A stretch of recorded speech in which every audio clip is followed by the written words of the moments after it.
नमस्कार, बॉम्बे व्यू कार्यक्रम में आपका स्वागत है। दोस्तों, आज हम मुंबई की एक ऐसी ऐतिहासिक इमारत की बात करने जा रहे हैं जो मुंबई प्रेसिडेंसी इतिहास का गवाह रहा है।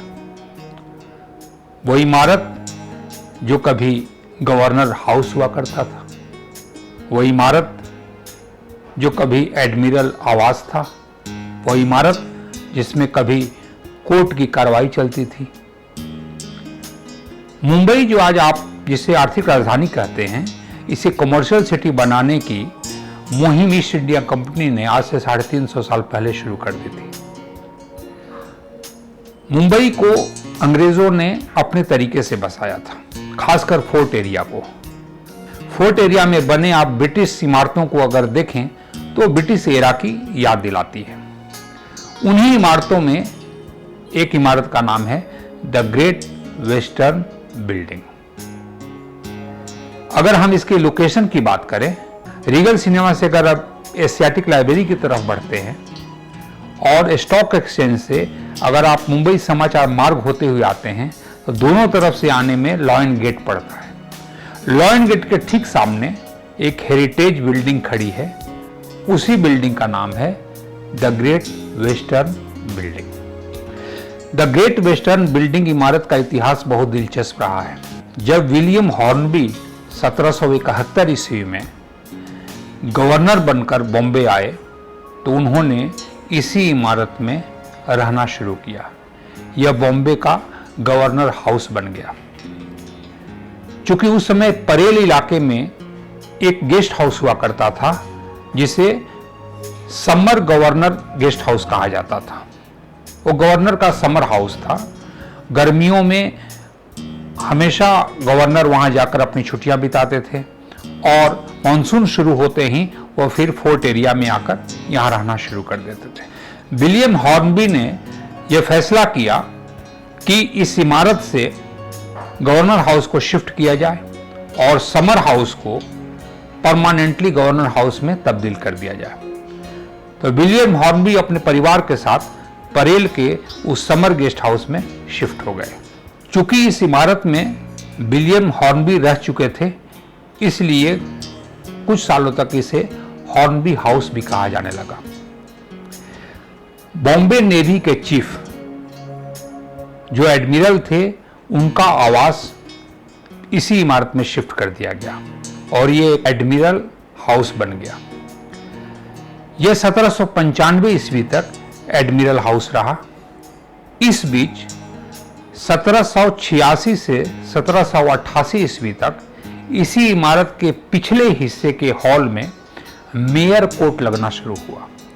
वो मेयर कोर्ट 2 साल तक यहां पर रहा, उसके बाद उसे शिफ्ट कर दिया गया। एडमिरल हाउस हटने के बाद 1800 ईस्वी में इस इमारत का नाम कोर्ट हाउस रख दिया गया और यहां पर जज बैठने लगे और कोर्ट की कार्रवाई चलने लगी। 1878 ईस्वी तक इस इमारत में कोर्ट हाउस चलता रहा। 10 जनवरी 1879 को जब बॉम्बे हाई कोर्ट बनकर तैयार हुआ, तब यहां से कोर्ट हाउस शिफ्ट कर दिया गया और बॉम्बे हाई कोर्ट में उसे ले जाया गया। उसके बाद यह इमारत कुछ दिनों के लिए खाली पड़ा रहा। हम एक इंसान की जिंदगी में बहुत सारे परिवर्तन और बहुत सारे उतार चढ़ाव देखते हैं, मगर यह पहली बार ऐसा है कि एक ऐतिहासिक इमारत जिसमें बहुत सारे परिवर्तन और बहुत सारी तब्दीली की गई, यहां से कोर्ट हाउस जब शिफ्ट किया गया तो यह ग्रेट वेस्टर्न बिल्डिंग बहुत कुछ सालों तक खाली रहा। उसके बाद 1883 ईस्वी में जीवन जी गजदर नाम के एक व्यवसायी ने इसे लीज पर ले लिया और 1890 में इस इमारत को रिनोवेट कर 5 मंजिला होटल में तब्दील कर दिया। यहां देशी विदेशी टूरिस्ट आके रुकने लगे। सैलानियों को रुकने का यहां पर बेहतर इंतजाम किया गया।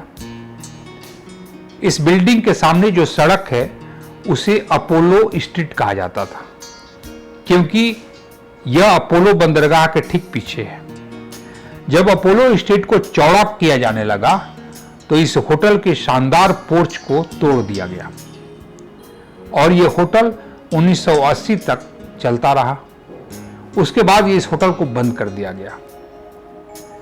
बाद में इस होटल में दफ्तर, आर्ट गैलरीज, दुकानें खुल गई और आज की स्थिति यह है कि इस ऐतिहासिक इमारत में कुछ दफ्तर और कई शोरूम मौजूद हैं और लोगों को मालूम भी नहीं कि ये इमारत बॉम्बे प्रेसिडेंसी का इतने शानदार इतिहास का गवाह रही है।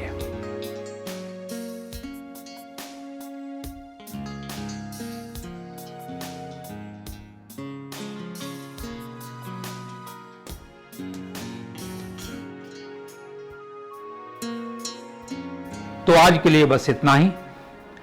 आप मेरे इस चैनल को सब्सक्राइब करें, लाइक करें और बेल आइकन को दबाएं ताकि मेरे आने वाले अगले वीडियो के बारे में आपको जानकारी प्राप्त हो सके। अगले वीडियो में फिर मैं मुंबई के किसी और रोचक किस्से के साथ आपके सामने उपस्थित होऊंगा। तब तक के लिए नमस्कार, धन्यवाद।